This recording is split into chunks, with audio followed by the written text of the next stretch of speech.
Afternoon, folks. I wanted to continue with our basic series a little bit and talk about my belt pouch kit, which basically boils down to a fire kit.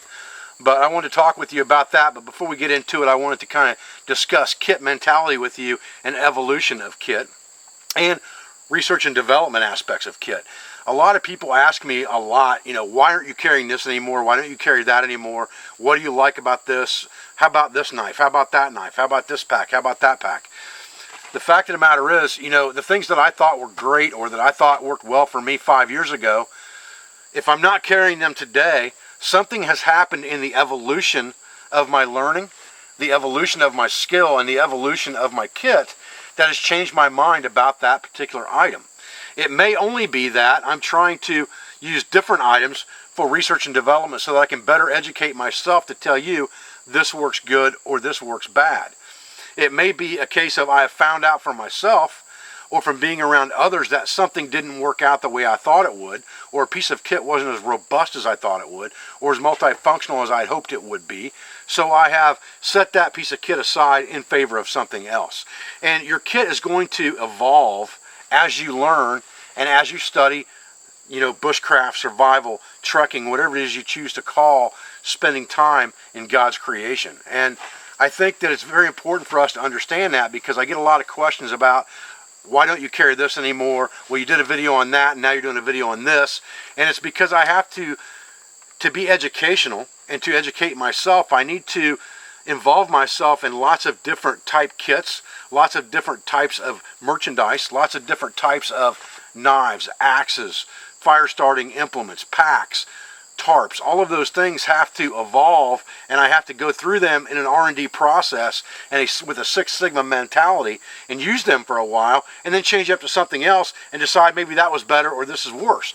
And so I think that if I told you what I would prefer to carry now in my kit, it would definitely not match what I told you 2 years ago or 5 years ago, because everything is an evolutionary process. And your kit has to be the same way. You can take what I say at face value right now, that I think this type stuff may be the best thing that you can carry or the best thing that I carry, but that doesn't mean that next year I may find something better, because I might. So we need to understand that when we're talking about kit mentality. And generally speaking, with any piece of gear, any piece of kit, I believe it takes very little to sustain yourself in a wilderness environment if you have the skills and the knowledge, and you own those skills and you own that knowledge to be able to manufacture things off the landscape. The other thing that I believe very greatly is that any piece of kit that I carry has to be multifunctional in its aspects, that it can do at least 3 things. And the third thing that I think about when I carry things in my kit is this something that's going to directly affect my survivability, and how hard is it for me to recreate this object off the landscape? How much skill level does it take? Specialized material does it take? How abundant, am I going to find this stuff? I may be in a great environment for something that I can make something out of, but if I'm not in that exact location where it grows and it's 2 miles away, maybe it's not so great. So I have to think about all of those type things. And that brings me back to my fire kit. So let's talk about what I have in my fire kit, because I think you're going to see that the main components of fire, for me, don't change very much and haven't changed much over time. But I think that there's 3 things that you should carry in your fire kit all the time without fail. And those 3 things will help enable you to have the most success making fire, no matter what the environment or what the weather. Stay with me. Okay, so let's talk about this belt pouch first, because I get lots and lots and lots of questions about this belt pouch. This belt pouch was purchased at a reenactment event years ago. I have no clue who made this belt pouch. I have no clue how to get a hold of the person that made this belt pouch. I have no clue where to tell you to get this belt pouch. What I can tell you is that if you want a quality leather belt pouch similar to this, of the same design and style, you need to get a hold of Deepwood Handcraft over in Alaska, who makes all of my bush leather for the most part, and many other people's as well. He can make you something very similar to this. He does a fantastic job. Alright, with that said, let's break this thing out, because there's not very much in here, to be honest with you. So let's talk about our main fire components first, and I'm just going to dump the whole thing out here and everything that's in it. Main fire components. cigarette lighter, ferrocerium rod, magnifying glass. I'll take this out of here so you can see it. But this magnifying glass happens to be the lens out of a pair of binoculars from a yard sale. But it's very, very powerful. Any lens that's about 5 power will work well. The most powerful magnifying glass you can get, that's the right size for you, would be perfect. This is just an old tin that fish hooks came in, and it just happens to fit this magnifying glass perfect. So it protects it from getting scratched. And I just tape it up with a piece of duct tape to keep it from opening up in my pouch and protect it, and that's it. Now, why these 3 items? Alright, this is the big question. Number 1, Bic Lighter. I say again, Bic Lighter. There's lots of lighters on the market. I get asked questions all the time. What about this lighter? What about that lighter? What about a Zippo? What about butane? What about? Bic, that's what I'm telling you. In my experience of almost 20 years or over 20 years of hanging out in the woods and way over 20 years of smoking cigarettes, a Bic lighter will not let you down. If it gets wet, it's not very hard to dry out and you can use it again. People say that the fluid leaks out of them. It does not leak out very much because I've carried the same lighter sometimes for 6 or 8 months, lighting cigarettes with them every day. And then they run out of fluid, but they never fail to work. So you're not going to leak all the fluid out of this very easily. And if you're worried about that, you can always take a balloon, put it over the top of this, tie it around at a small balloon, put it in your pack. It's not going to leak. It's going to be waterproof, and you're going to be good to go if you only use that lighter for emergencies. It would be better if this lighter was orange because it would be harder to lose. The reason I carry a magnifying glass is because obviously this is giving me instant gratification. All right, that's what the world's all about. Instant gratification. Flick my Bic. That's going to give me open flame to ignite tinder. But in really wet weather, really damp weather, sometimes this isn't good enough and you need more. Maybe it runs out of fluid, maybe you lose it. The ferro rod, which throws off very hot sparks, is going to ignite most tinder that's even marginal but fairly dry. If it's a good tinder source with lots of surface area and fine hairs to catch sparks, a ferrocerium rod is going to ignite it. Like I said in the video when we talked about these, I just wrap mine in duct tape, pull the handles off of them, wrap them in duct tape. I carry a small one like this in my belt pouch and a larger one in my main kit. Again, with the kit mentality, everything is a layering process. 2 is 1, 1 is none. I've always said that. You've got to have multiples, especially of the first 5 C's. And combustion is something you should have multiple areas of your kit that contain combustion elements. So if this is on my belt, I've got the exact same items or elements inside my backpack. I've probably got another lighter in my pocket. And I've probably got another ferro rod somewhere else besides a big one. I've probably got another small one somewhere else as well. Always carry multiples of these items. This is just a belt pouch kit. The magnifying glass will give you solar ignition. You're not using anything except nature with this. If you scrape this, it's 1 less fire you can make. If you flick your Bic, it's 1 less time it's going to make flame.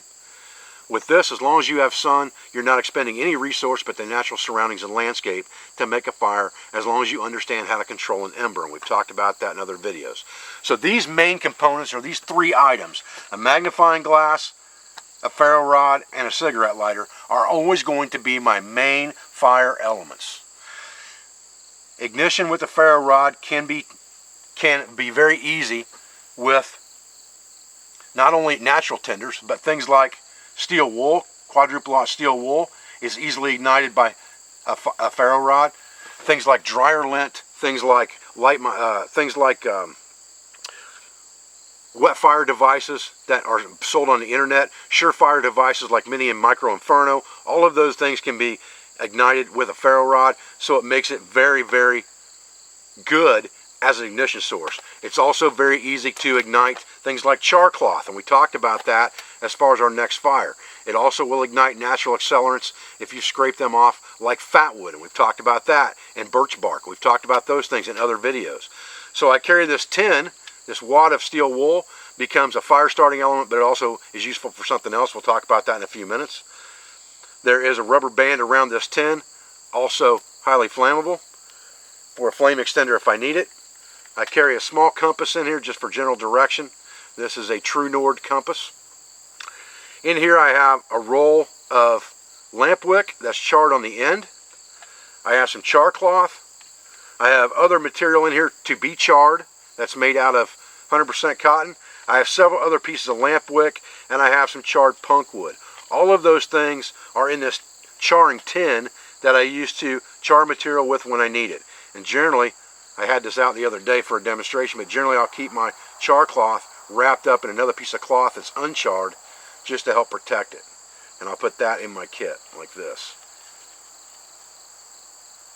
Those items give me lots of ways to affect ignition or give myself an ember without ever having to worry about it. You have charred lamp wick, you have charred punk wood, you have charred cloth. All of those things can be ignited by the lighter, they can be ignited by the ferro rod, they can be ignited by the magnifying glass. The only thing that's not going to be ignitable with a magnifying glass is going to be shavings from fat wood. And most likely you're not going to get ignition on steel wool. I'm not going to say it could never be done because somebody may well prove me wrong. But I have never tried it or never got it to work, let's put it that way. So all of that goes in this tin, and then I can use this tin to char material for my next fire, always taking advantage of the fire that I have, and that goes in my kit. The steel wool is in there for ignition, also for cleaning items like my firearms and my knives to keep them from rusting up or to get any surface rust off of them. I keep a hank of cordage in here that's got a T-handle on it or a T-toggle on it. Basically, this is used to take my containers in and out of the fire if I need to. It's also used for a cleaning kit where I can drop this down inside my 12-gauge barrel and pull it through with a piece of steel wool on the other end or some kind of piece of cotton material to clean my weapon with. It's also an emergency string for bow drill fire if I need it. Last item in my belt pouch kit is a folding knife. I get lots of questions about folders. There's lots and lots of good folding knives out there. I generally have one in my pocket as well. Case is always a good brand of folding knife. The older Schrades are always good. Swiss Army is good.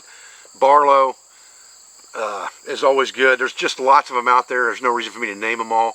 But a good high quality folding knife is important. And this one happens to be a carving jack, and we've talked about that in several other videos. So it has several tools on it that will help me affect carving tasks if I need to, like making a bow drill or something like that. But it also gives me a few spare blades in case I lose my knife, and they're all hard 90-degree spines, so it gives me an extra striking device for my ferrocerium rod were I to lose my knife. Now, I don't necessarily have to have this. I could use a piece of broken glass, I could use a piece of rock. Any hard, sharp 90-degree edge that's harder than the rod is going to throw sparks off of it. So it's a very simple kit in its elements. The main elements of this kit that you need to understand are the ignition elements, which are the lighter, the ferro rod, and the magnifying glass. You can put whatever else you want in the kit beyond that. I would always recommend some type of a tin that you can char material in and hold charred material in. Other than that, like I said, I keep some type of an accelerant in there of natural accelerant like fat wood or pine sap would work just fine. Some birch bark shoved in there wouldn't hurt anything. A little bit of steel wool that's multifunctional for an ember. And then some cordage in case I have to make a bow drill fire. And a folding knife to carve out a set and also strike my ferrocerium rod in an emergency. Real simple. All that fits in this belt pouch very conveniently, very easily, and doesn't weigh too much. Okay folks, that was just a quick and simple look at my ignition kit or my fire kit that I keep on my belt pouch. There's a couple other elements in there as well, but those are just things that I want to keep on my body for an emergency if I've got to start a fire and for some reason I've lost my kit. And this is not going to be the first thing I reach for, obviously, and that's important to understand, is that some of your elements of layering are for a reason. And this is my emergency type kit on my belt pouch because it's the last thing I'm going to lose unless somebody steals my pants. The kit that I carry around is going to be what I use to start my fires with most of the time and save this stuff for emergency. Like I said, you're going to have duplicates of all of these ignition sources in your main kit as well, and I would at least suggest that you carry 3 ferrocerium rods. If you're going to carry one on your knife, have 2 more somewhere else. Carry a minimum of 3 of those because they are going to be your most reliable ignition source overall in any weather, in any environment, as long as you understand your surroundings, the available material off the landscape so that you can make a good tinder bundle or find a natural accelerant of some sort. The thing that I would combine, especially in my main kit, would be some type of artificial surefire element like Mini or Micro Inferno that can be ignited, can be pieced apart to use in different areas of your fire to help you in wet weather. And that's one thing that I found out from teaching all the classes that I teach out here at the Pathfinder School, is that those, especially the Mini Infernos that are just a round disc, you can rip those into 4 pieces, light them off of each other after you get the first one lit, and strategically place them in different parts of your fire lay, and they will help you get better ignition in wet weather or damp conditions. If you only have something that you can light up and it's stationary, you can only put that in the middle or on the edge. And if it's inside some type of container, it's pretty much going to be gone, because once you shove it in the middle of your fire and pile stuff on top of it, that's the end of it. If you're just going to try to light sticks off of it and throw it in your fire, you're wasting time. Like we talked about in other videos, big fires are survival fires. Little fires are messing around and cooking fires. I'm Dave Canterbury at the Pathfinder School. I appreciate everything that you do for me, for my school, for my family. I thank you for your views, your comments, and your support. I'll be back with another video as soon as I can. Thanks, guys.